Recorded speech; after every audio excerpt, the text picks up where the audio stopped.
ദൈവനാമത്തിന് മഹത്വം ഉണ്ടാകട്ടെ.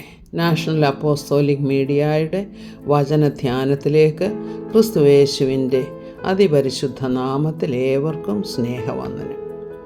നമ്മുടെ അല്പസമയത്തെ ധ്യാനത്തിനായി എടുത്തിരിക്കുന്ന വാക്യം 97-ാം സങ്കീർത്തനത്തിൻ്റെ 10-ാമത്തെ വാക്യം. യഹോവയെ സ്നേഹിക്കുന്നവരെ ദോഷത്തെ വെറുപ്പീൻ, അവൻ തൻ്റെ ഭക്തന്മാരുടെ പ്രാണങ്ങളെ കാക്കുന്നു, ദുഷ്ടന്മാരുടെ കയ്യിൽ നിന്ന് അവരെ വിടുവിക്കുന്നു. അവൻ തൻ്റെ ഭക്തന്മാരുടെ പ്രാണങ്ങളെ കാക്കുന്നു, ദുഷ്ടന്മാരുടെ കയ്യിൽ നിന്ന് വിടുവിക്കുന്നു. വളരെ ആശ്വാസം തരുന്ന ഒരു വാക്യമാണിത്. എന്നാൽ അതിൻ്റെ ആദ്യ ഭാഗം കൂടെ നാം ശ്രദ്ധിക്കേണ്ടിയിരിക്കുന്നു. എന്താണ്? യഹോവയെ സ്നേഹിക്കുന്നവരെ ദോഷത്തെ വെറുപ്പീൻ, അതായത് പാപം ചെയ്യാതിരിപ്പീൻ, പാപത്തെ വെറുക്കുവീൻ, ദോഷത്തെ വെറുക്കുവീൻ എന്നാണ് അതിൻ്റെ അർത്ഥം. അപ്പോൾ നാം ഇന്ന് കൃപായുഗത്തിൽ പലരും ചിന്തിക്കുന്നത്, നാം കൃപായുഗത്തിലല്ലേ, എല്ലാം കർത്താവ് ക്ഷമിക്കും.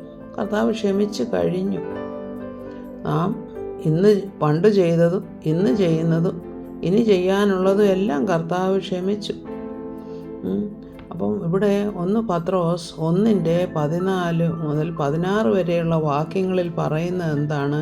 പണ്ട് നിങ്ങളുടെ അജ്ഞാനകാലത്തുണ്ടായിരുന്ന മോഹങ്ങളെ മാതൃകയാക്കാതെ നിങ്ങളെ വിളിച്ച വിശുദ്ധനൊത്തവണ്ണം അനുസരണമുള്ള മക്കളായി എല്ലാ നടപ്പിലും വിശുദ്ധരാകുവീൻ. ഞാൻ വിശുദ്ധനാകയാൽ നിങ്ങളും വിശുദ്ധരായിരിപ്പീൻ എന്ന് എഴുതിയിരിക്കുന്നുവല്ലോ. അപ്പോൾ പറയാം, ഇത് പഴയ നിയമത്തിലായി എഴുതിയിരിക്കുന്നത്. ഞാൻ വിശുദ്ധനാകയാൽ നിങ്ങളും വിശുദ്ധരായിരിപ്പീൻ എന്ന് കർത്താവ് ഇസ്രായേൽ ജനതയോട് പറഞ്ഞതായിട്ട്. അപ്പോൾ ഇത് നമുക്ക് ബാധകമല്ലേ? തീർച്ചയായിട്ടും ബാധകമാണ്. പുതിയ നിയമം പരിശോധിച്ചാൽ നമുക്ക് മനസ്സിലാകും, നമ്മുടെ പഴയ കാലത്തെ ജീവിതമല്ല നാം കൃപയിലായി തീരുമ്പോൾ വിശ്വാസത്താൽ നാം ദൈവമക്കളായി തീരുകയാണ്. അപ്പോൾ ദൈവമക്കളായി തീരുന്ന നാം നമ്മുടെ പിതാവിൻ്റെ സ്വഭാവമാണ് പ്രതിഫലിപ്പിക്കേണ്ടത്. പിതാവിൻ്റെ സ്വഭാവം എന്താണ്? അവൻ വിശുദ്ധനാണ്. അപ്പം കർത്താവിൻ്റെ ആഗ്രഹം എന്താണ്? നമ്മെക്കുറിച്ച് നാം വിശുദ്ധിയിൽ നടക്കണമെന്നുള്ളത്. അപ്പോൾ പല തർക്കങ്ങളും ഇപ്പോഴുണ്ട്. ഒരിക്കൽ രക്ഷിക്കപ്പെട്ടാൽ എന്നേക്കും രക്ഷിക്കപ്പെട്ടത് തന്നെയാണ് അവർ തീർച്ചയായിട്ടും സ്വർഗത്തിൽ പോകുമെന്നുള്ളത്. ശരി, അതിനെക്കുറിച്ച് ഞാൻ തർക്കിക്കാനായിട്ട് ആഗ്രഹിക്കുന്നില്ല. എന്നാൽ ഒരു വാക്യം നമ്മളിവിടെ പ്രത്യേകമായി ശ്രദ്ധിക്കേണ്ടതായിട്ടുണ്ട്. എന്താണ്? റോമാലേഖനം 8:1 വാക്യം. അതുകൊണ്ട് ഇപ്പോൾ ക്രിസ്തുയേശുവിലുള്ളവർക്ക് ഒരു ശിക്ഷാവിധിയുമില്ല. അപ്പോൾ ക്രിസ്തുയേശുവിൽ നാം ആയിത്തീരണം. അപ്പോൾ ക്രിസ്തുയേശുവിൽ ആയിത്തീരുന്നത് എങ്ങനെയാണെന്ന് ഈ മലയാളത്തിൽ ശരിക്കും അത് പറഞ്ഞിട്ടില്ലെങ്കിൽ തന്നെയും ഇംഗ്ലീഷ് ബൈബിളിൽ അത് വളരെ ക്ലിയറായിട്ട് പറഞ്ഞിട്ടുണ്ട്, എങ്ങനെയാണ് നാം ക്രിസ്തുയേശുവിലായിത്തീരുന്നതെന്ന്. അത് ഞാനൊന്ന് വായിക്കാം. ഇത് NKJV വേർഷനാണിത്. There is therefore now no condemnation to those who are in Christ Jesus, who do not walk according to the flesh, but according to the Spirit. അതായത് നമ്മൾ ക്രിസ്തുവിലായി തീരുമ്പോൾ നാം എങ്ങനെയാണ് ജീവിക്കേണ്ടത്, എങ്ങനെയാണ് നടക്കേണ്ടതെന്ന് പൗലോസ് അപ്പോസ്തലൻ തന്നെ എഴുതിയ വാക്യമാണിത്. അത് നമ്മുടെ മലയാളത്തിലോട്ട് വിവർത്തനം ചെയ്തപ്പോൾ അതങ്ങ് വിട്ടുപോയി. അതിൻ്റെ രണ്ടാമത്തെ ഭാഗം എന്താണ്? Those who are in Christ Jesus. അതെങ്ങനെയുള്ളവരാണ്? Who do not walk according to the flesh but according to the spirit. അതായത് ആത്മാവിനെ അനുസരിച്ച് ജീവിക്കുന്നവരും ജഡപ്രകാരം ജീവിക്കാത്തവരും. ഇതാണ് വിശുദ്ധി എന്ന് പറയുന്നത്.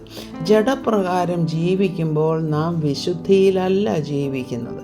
പിന്നെയോ നാം ആത്മാവിനാൽ നയിക്കപ്പെട്ട് ജീവിക്കുകയാണെങ്കിൽ നാം ക്രമേണ വിശുദ്ധിയിലേക്ക് വരും.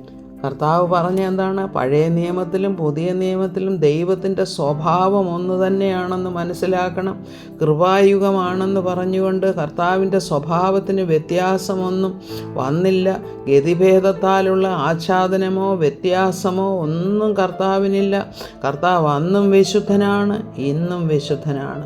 അപ്പം ദൈവമക്കൾ വിശുദ്ധിയിൽ ജീവിക്കാനും അതിൻ്റെ പ്രതിഫലം സ്വർഗത്തിൽ നമുക്ക് ലഭിക്കാനുമായിട്ട് കർത്താവ് ഒരുക്കിയിരിക്കുന്ന ഒരു മാർഗമാണ് ഈ കൃപാമാർഗമെന്ന് പറയുന്നത്.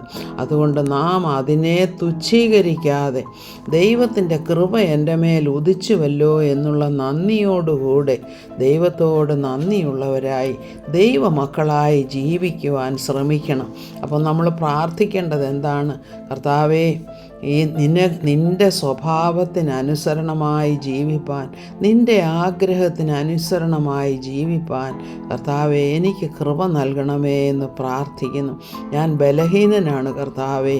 ബലഹീനതയിൽ ഞാൻ പലപ്പോഴും തെറ്റിപ്പോകുമ്പോൾ പരിശുദ്ധാത്മാവിനെ അങ്ങ് എനിക്ക് തന്നിട്ടുണ്ട്.